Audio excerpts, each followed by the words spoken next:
श्री हिंदी में आप सभी का बहुत बहुत स्वागत है। अजामिल की कथा। भगवान की शरण में रहने वाले विरले भक्तों के पाप श्री भगवान के नामोच्चारण से ऐसे नष्ट हो जाते हैं जैसे सूर्य उदय होने पर कोहरा नष्ट हो जाता है। जिन्होंने अपने भगवत गुण अनुरागी मन मधुकर को भगवान श्री कृष्ण के चरणारविंद मकरंद का एक बार पान करा दिया, उन्होंने सारे प्रायश्चित कर लिए।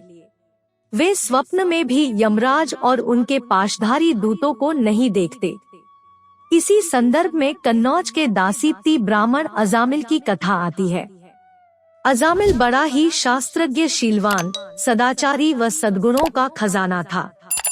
ब्रह्मचारी, विनयी, जितेंद्रिय, सत्यनिष्ठ, मंत्रवेत्ता और पवित्र भी था।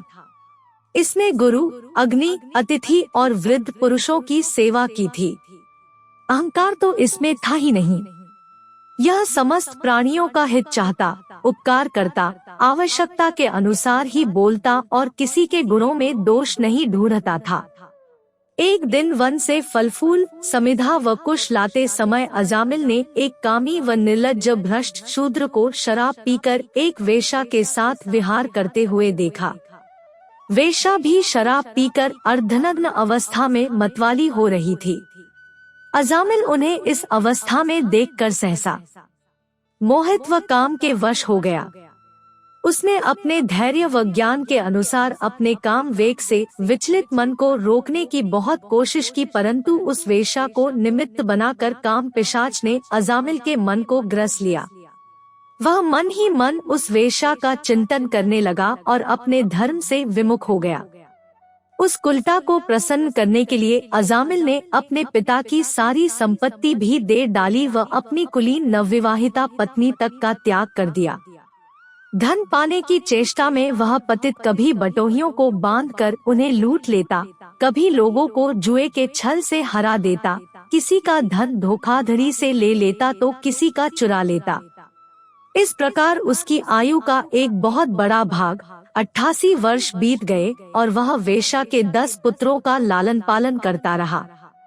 अजामिल ने किसी सत्पुरुष के कहने पर अपने सबसे छोटे पुत्र का नाम नारायण रखा। वृद्ध अजामिल ने पुत्र मोह में अपना संपूर्ण हृदय अपने बच्चे नारायण को सौंप दिया था। उसकी तोतली बोली सुनकर अजामिल फूला न समाता, उसे अपने साथ ही खिलाता पिलाता व उसी के मोहपाश में बंधा रहता। वह मूढ़ इस बात को जान ही ना पाया कि काल उसके सर पर आ पहुंचा है। अजामिल की मृत्यु का समय आ पहुंचा। उसने देखा कि उसे ले जाने के लिए अत्यंत भयावने 3 यमदूत आए हैं, जिनके हाथों में फांसी की रस्सी है, मुंह टेढ़े मेढ़े हैं और शरीर के रोए खड़े हुए हैं।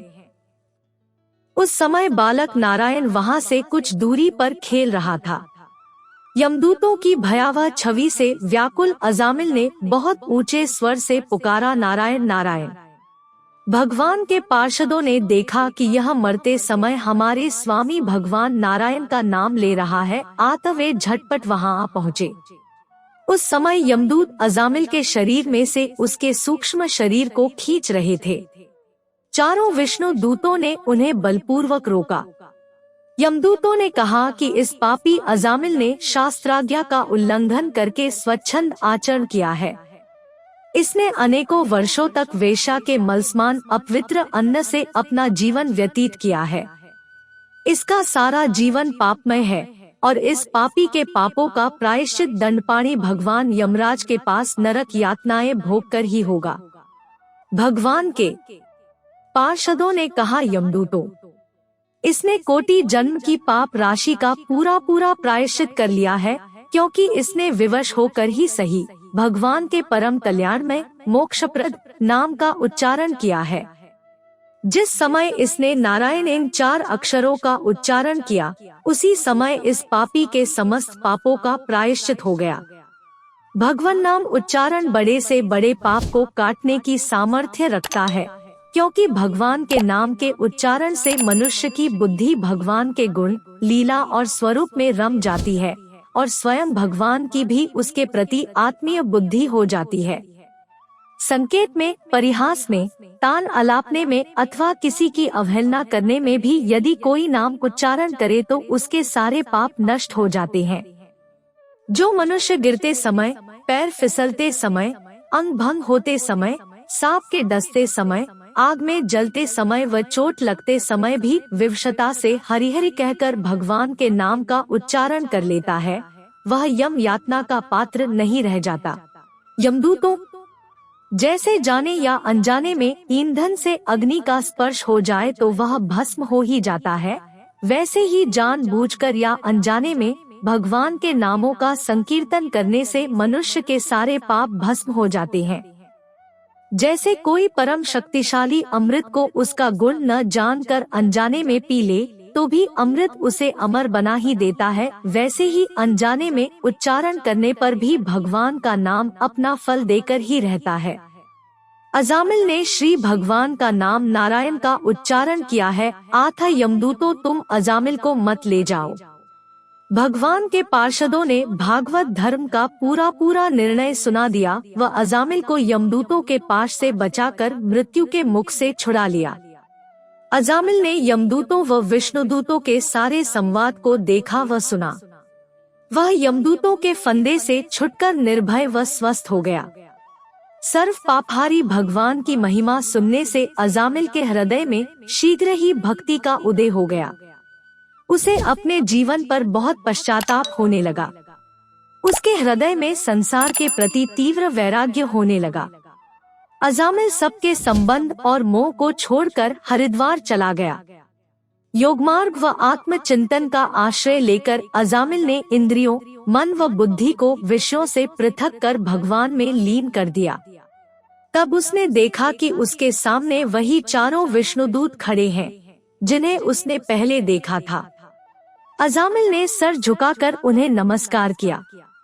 उनका दर्शन पाने के बाद अजामिल ने उसी तीर्थ हरिद्वार में गंगा के तट पर अपना शरीर त्याग दिया और तत्काल भगवान के पार्षदों के साथ स्वर्णमय विमान पर आरूढ़ होकर आकाश मार्ग से भगवान लक्ष्मीपति के निवास स्थान बैंकुट को चला गया।